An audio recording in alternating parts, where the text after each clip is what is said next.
તમારી માં ખૂબ તમને આશીર્વાદ આપતી હશે, ખૂબ આશીર્વાદ આપ જ છે અને ખૂબ આશીર્વાદ સદાના માટે આપતી રહેશે.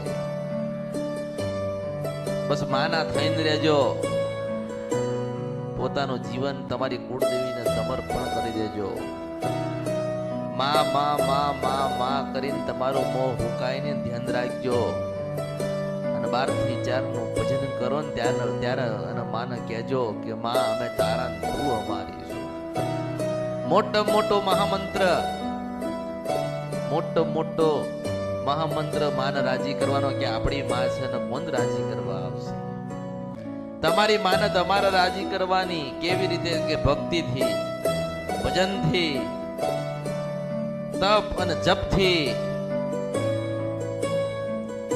હવે નવરાત્રી આવશે તો કોઈ બકરા આપશે ને તો માતા રાજી થશે.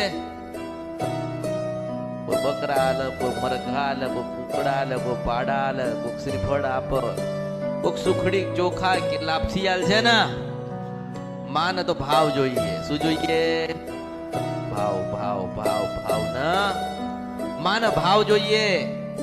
જો ભાવ નથી તો કશું જ નથી.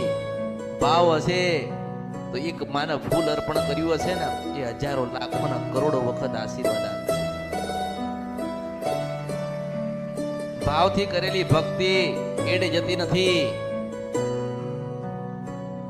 ભાવથી કરેલું ભજન એડે જતું નથી. માને ભાવથી શ્રીફળે આલ્યું હશે ને તો એડે જતું નથી.